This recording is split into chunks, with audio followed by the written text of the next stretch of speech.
Hi guys.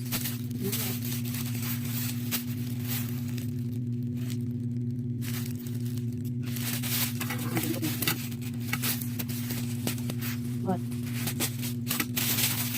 Oh, luto na. Ini pa natin sa bilas. Oh, galing no. May sibo pa.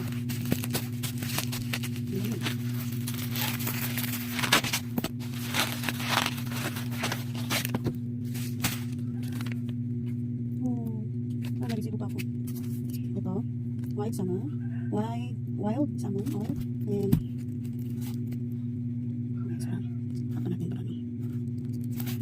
ito para sa nagre-repel siya ng ticks, fleas, lice, and mosquitoes. So, ganun na. Saka na. Expiration 2028, expiration so pang layo pa. Para sa mga babies ko to guys. Para siyang milk yung ano. Oh, ganda. Ang laki na niya, oh. Tapos magkano lang?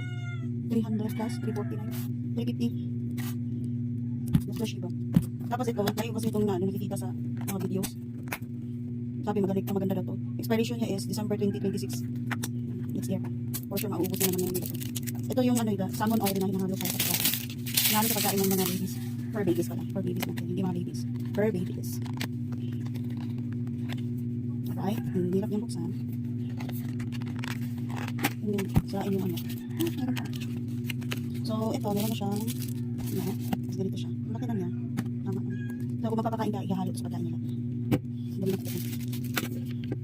Guys, hindi tingnan yung kuko ko. Madumi. Lalagyan natin ito. Timing na natin. Magpapakain ako ng ano nila. Tama na ito. Tama na siguro ito. Ito guys, oh. Ang bango. Amoy ko na. Kahit wala pang ano. Silyado. Kasi kailangan ano. Ang sawag sa ayan. Kala ko glass ko, hindi pala. Glass ko pala yun. Yan. Para, ano to? Suggested use. Ano ba nito? This product is intended for supplements feeding only. Shake bottle before use. Wipe nozzle dry after each use. Diba? Meron siyang good fat. Omega fatty acids, other omega-3, omega-6 fatty acid, DHA, EPA, and moist, ano ba ito? Up to 6, 1 pump, 11. Tatlo sila nito guys. 1 half lang sila. 1 half kailangan tig-isa sa tubo siya, see? Ay, diwag. Saka pa nagagamitin ito guys, pag napaliguan ko na sila. Para ano? Kasi may naan kanina kong